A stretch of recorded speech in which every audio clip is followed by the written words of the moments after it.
హైదరాబాద్లో ఒకే ఒక్క ఎలైట్ టానిక్ వైన్ షాప్కి లైసెన్స్ జారీ చేసినట్లు మాజీ excise deputy commissioner Vivekananda Reddy తెలిపారు.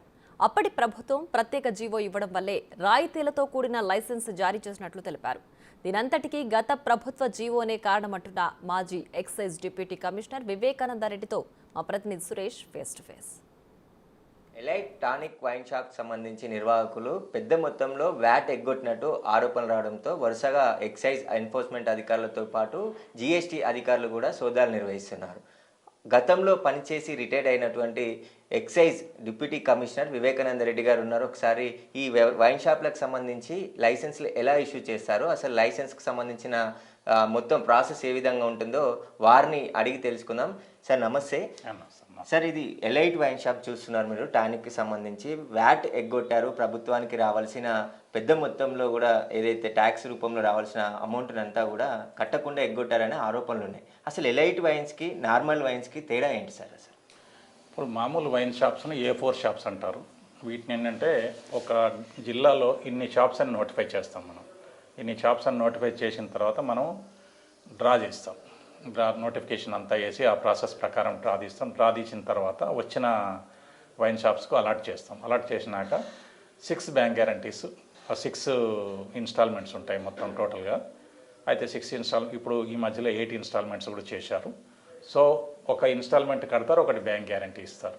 సో అట్లా చేసుకున్న తర్వాత ఈ మళ్ళీ ఎట్లా అయిపోతుంటే అట్లా బ్యాంక్ గ్యారంటీలు ఇచ్చుకుంటూ వస్తారు. దీంట్లో వీటికి ఏంటంటే యావరేజ్గా 22% రిటైలర్స్ మార్జిన్ ఉంటుంది. రిటైలర్స్ మార్జిన్ అంటే మనకు కొనుక్కున్న అతను ఇప్పుడు ఎవరైతే రిటైల్ షాప్ తీసుకున్నాడో ఆయనకు ఓవరాల్గా 100కు 22 రూపాయలు దాదాపుగా మార్జిన్ ఉండే అవకాశం ఉంది.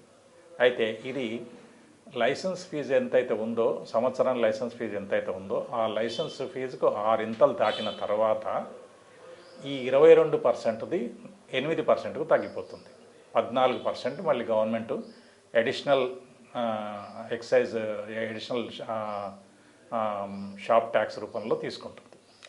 సో ఈ షాప్ అడిషనల్ ఎక్సైజ్ ట్యాక్స్ దాని రూపంలో తీసుకుంటుంది. ఇది జనరల్గా జరిగేది. ఇక A4 ఎలైట్ షాప్కి వచ్చినప్పుడు ఏంటంటే దాన్ని అప్పట్లో 2 షాపులకు నోటిఫై చేశారు. 2 ఎలైట్ షాపులకు GHMC పరిధిలో నోటిఫై చేశారు. ఒకదానికి అప్లికేషన్స్ వచ్చినాయి, ఆ ఒక్కదానికి లైసెన్స్ ఇచ్చారు. దీనికి ఏంటంటే మామూలు A4 షాప్ కంటే 25% ఎక్స్ట్రా లైసెన్స్ ఫీజు తీసుకుంటారు. కాకపోతే ఇది 2 సంవత్సరాలకు కాకుండా 5 సంవత్సరాలకు లైసెన్స్ ఇస్తారు ఒకేసారి. అదొకటి. రెండోది ఏంటంటే మిగతా వాటికి అప్పట్లో 10 o'clock రాత్రి 10 o'clock వరకు ఉండేది టైము. ఈ 10 o'clock వరకు ఉండేది, రాత్రి 12 o'clock వరకు దీనికి ఇచ్చారు. సో అదొకటి. ఇంకోటి ఏంటంటే ఈ 6 సార్లు లైసెన్స్ ఫీజు మీద 6 సార్లు అయిన తర్వాత ఈ 14% ఈ అడిషనల్ ఎక్సైజ్ డ్యూటీ ఏదైతే ట్యాక్స్ తగ్గించేది ఉందో, అంటే అదనంగా విధించేది ఉందో అది ఎలైట్ షాప్కు వర్తించదు. దాంతోపాటుగా ఏంటంటే ఈ మామూలుగా కొన్ని చిన్న ఈటబుల్స్ కానీ సిగరెట్స్ కానీ ఇటువంటివి అమ్ముకోవడానికి వాళ్ళకి పర్మిషన్ ఉంది, which is not permissible under normal excise rules. Normal excise షాప్స్లో అవి చేయడానికి వీలేదు. సరే, ఎలైట్కి సంబంధించి 2 నోటిఫికేషన్లు వచ్చినాయి అంటారు. మామూలుగా ఒకటి నోటిఫికేషన్ వచ్చింది, ఇద్దరు అప్లై చేసి ఒకరికి లైసెన్స్ ఇచ్చారు. అప్లై చేయలేదు, ఒకటే అప్లికేషన్ వచ్చింది, ఒకటే దానికి ఇచ్చారు. ఎందుకు సార్? అంటే సీక్రెటే జరగదు. మీరే అప్పుడు డిప్యూటీ కమిషనర్గా ఉన్నారు ఎక్సైజ్కి సంబంధించి హైదరాబాద్లోనే ఫారెన్ కల్చర్లో భాగంగా ఇది తీసుకొచ్చినాం అంటారు. కానీ ఒక్కరికే ఇంటెన్షన్గా ఈ లైసెన్స్ ఇవ్వడానికి ఎందుకు సార్? ఎందుకు పోటీ రాలేదా? ఎందుకంటే వైన్ షాప్లకు సంబంధించి చాలామంది తమకి రావాలని చెప్పేసి వచ్చిన వాళ్ళ దగ్గర కూడా అదనక డబ్బులు చెల్లించి పార్ట్నర్గా జాయిన్ అయిపోయి వాటాదారుగా చేరుతుంటారు. కానీ ఎలైట్కి సంబంధించి గత ప్రభుత్వంలో ఎందుకు ఒక్కరికే ఇచ్చారు సార్? అప్పుడు ఎందుకు ఏమైనా ఒత్తిళ్ళు వచ్చాయా, కాకపోతే బెదిరింపులు కూడా దిగారని చెప్పేసి చెప్తున్నారు. అది ఎంతవరకు వాస్తవం సార్? నేను 2016 ఫిబ్రవరిలో వచ్చాను. అప్పటికే ఇష్యూ అయింది ఎలైట్ ఇది షాపు. అయితే నాకు ఆ ప్రాసెస్ అంతా సరిగ్గా తెలియదు.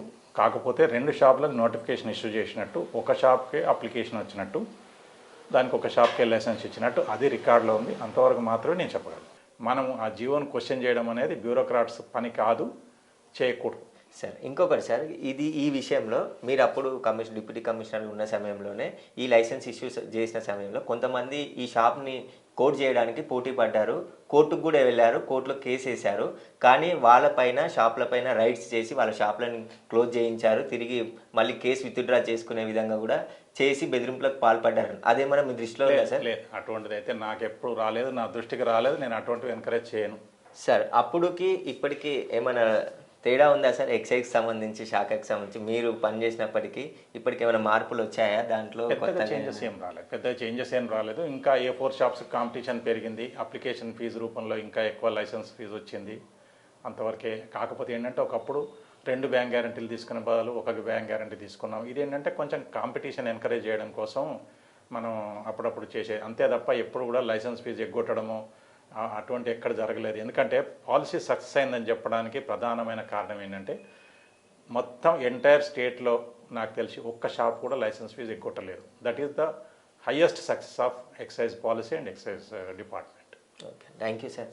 అయితే ఖచ్చితంగా ఎలైట్కి సంబంధించి ఒక్క లైసెన్స్ మాత్రమే జారీ చేయడం జరిగింది. అది కూడా ప్రభుత్వం ప్రత్యేక జీవో తీసుకొచ్చి ఆ జీవో ప్రకారం ఆ షాప్కి సంబంధించిన జీవోలో ఎలాంటి వెసులుబాట్లు ఉన్నాయో ఆ వెసులుబాట్లు మాత్రమే తన పీరియడ్లో ఆ షాప్కి అమలు చేయడం జరిగిందని చెప్పేసి కూడా చెప్తున్నారు. దీనికి సంబంధించి ఒకవేళ వ్యాట్ కానీ అంటే ఆ జీవోకి అనుగుణంగా కాకుండా ఇతర అమ్మకాలు జరిపి వ్యాట్ ఎగ్గొడితే ఆ వ్యాట్ ప్రకారం కమర్షియల్ అధికారులతో పాటు ఇటు ఎక్సైజ్ శాఖ కూడా ఆ లైసెన్స్ క్యాన్సిల్ చేసే అవకాశం ఉంటుందని చెప్పేసి కూడా చెప్తున్నారు. కెమెరామ్యాన్ వేణుతో సురేష్, బిగ్ టీవీ, హైదరాబాద్.